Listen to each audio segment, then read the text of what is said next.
Hi there. How are you guys tonight? I'm a little late because for some reason when I schedule this live video, it doesn't come up on my feed until I start another one. So I wanted to just start the evening off by saying hello and thank you for those that are following this story on a regular basis. Some people were asking me why I'm doing these every night, and I guess I just feel like maybe we don't have to go through this alone.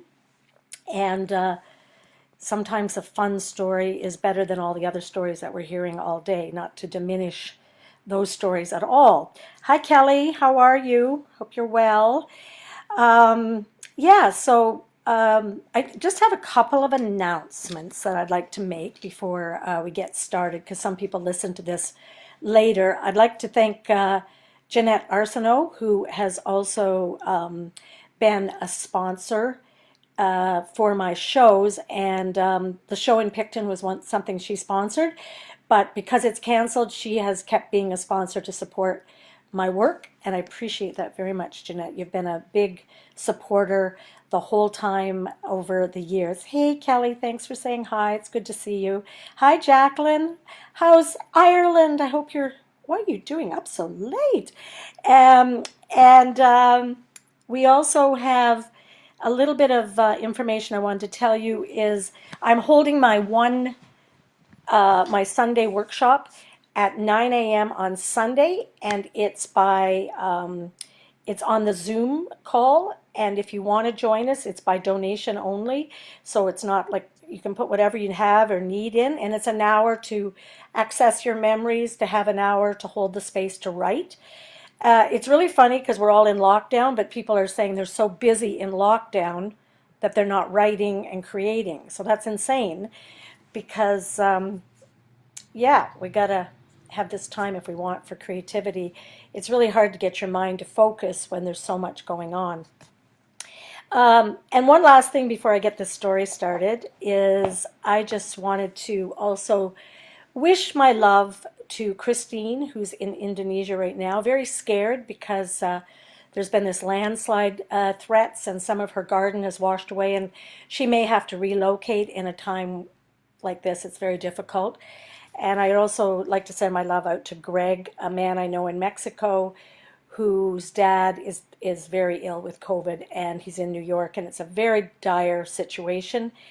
You know, I think that even though we're all separated, I'm sure there's people there that you feel very connected to in the world. And if you have friends that you want to shout out here and that we can all send some good vibes to, please put their names in the, uh, the chat if you wish. And you can just say their first names if you don't want to break their, say their last names. But there's a lot of us out there that are suffering and needing extra love today. And we can't touch them physically, but we certainly can mentally wish love to people. And love is so important right now. And it's one thing to say love, but it's a different to act on it. And so I have to remind myself of that.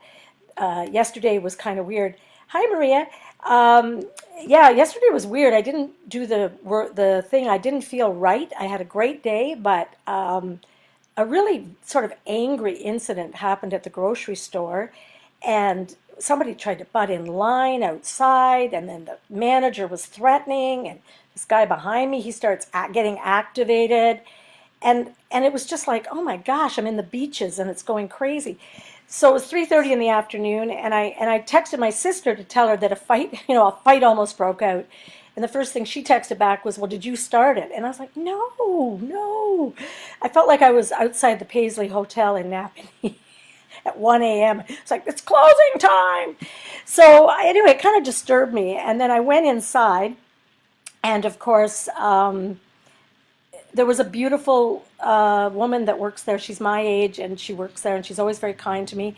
And she just said, hi, darling, how are you doing? And I just thought, boy, this whole thing is all your attitude, right? To see how you're going to behave in any given moment. And anyway, so I got through that day, and I woke up in a great mood. And yeah, there's fear circling the airport. I said the hits just keep on coming. And I have to be very careful in these days to make sure that I don't um, just sit all day and watch the news. I find I need my disciplines. I do a lot on my own to begin with. I do a gratitude list every morning, and then I go for a long walk, and then I do my writing.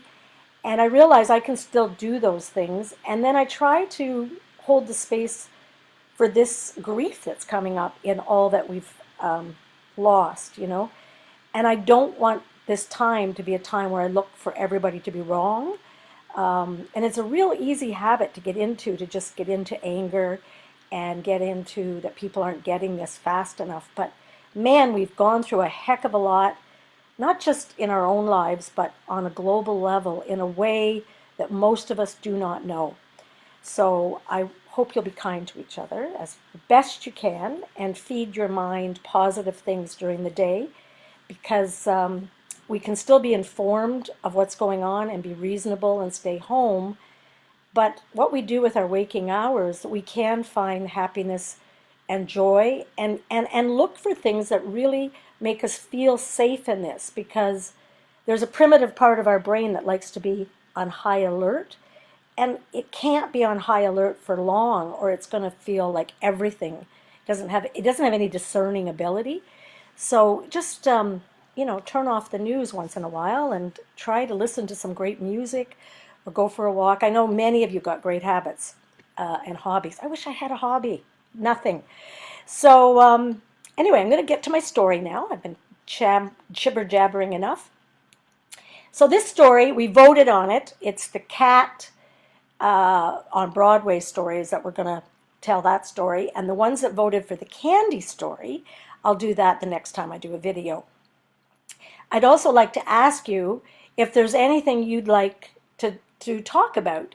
Not that I can really talk to you on the chat, but if there's just topics that you feel like, how to deal with uncertainty, or how to have, how to not freak out, or whatever you'd like to talk about, please let me know, because maybe I can shape these stories so that they help you get a good night's sleep, because that's what we'd like you to do, is get a good night's sleep. You've put in a long day.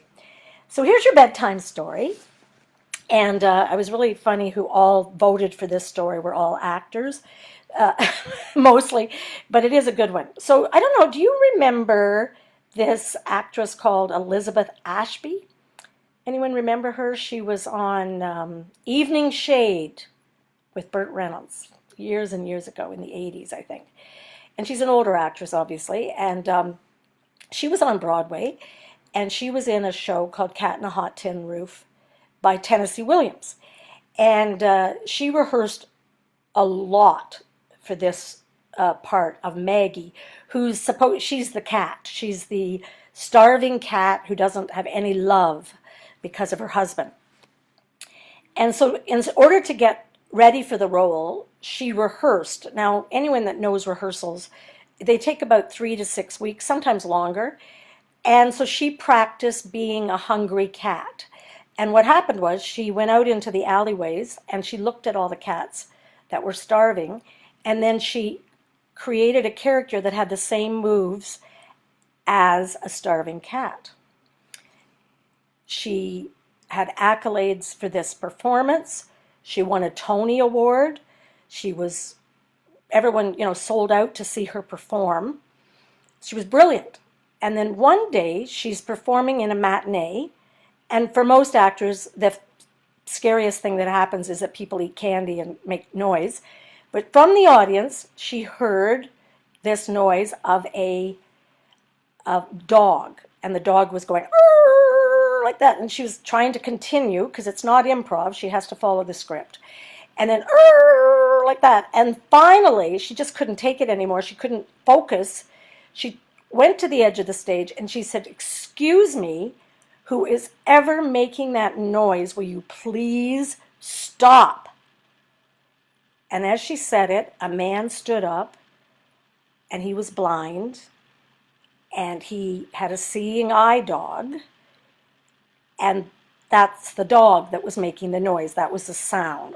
Was the dog moaning at her. The audience booed her, which would be a terrible afternoon in the theater to have to keep performing. And And, that was a long afternoon of having to put up with that. So she goes backstage and she's out at the stage door, and the man who's blind is there with the dog. And he said, Ms. Ashby, I'm so sorry. I take my dog to theater all the time, and he never makes a sound. The only time he makes that sound is when he sees a cat. How do you like that story, eh? Anyway, I was kind of thinking that sometimes we're the cat, sometimes we're the dog, sometimes we're Elizabeth Ashby. But if we do rehearse a pattern of feelings and thoughts, then that's how people see us. So, and you might have a better moral to that story. If you do, please write in the comments below. I'll come up with a better one. But, this is going to be a long haul, as you've probably heard. And I think, you can get afraid, but I really do believe that one of the nicest things that's happening in this is, for me anyway, that I'm letting down my guard and letting more people see that I need something. And I need connection, and I like even doing these videos because it gives me connection. And so I'm really grateful you came. I'm just going to read this little reading. It's called Just for Tonight. It's just the 2 or 3 sentences I'm going to read here. It says, just for tonight, I will set aside my fears, frustrations. I will take a few minutes to review the abundance of this day, and I will rest, knowing that if I have a good sleep, I will be able to cope better tomorrow. Because I'm one of those people that at night, don't think good thoughts. So we're not alone. We're all in this together. And if someone starts growling at you, it's because you're acting like a cat.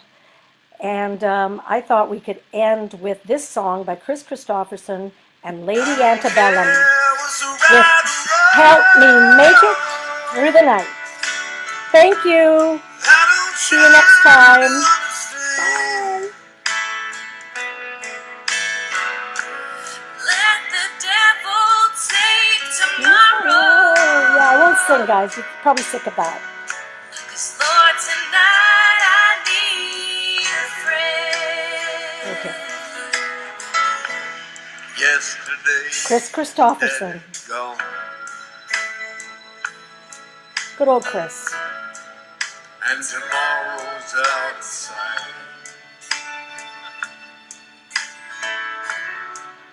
And it's sad to be alone. Help me make it through the night. Good night. Chris Christopherson.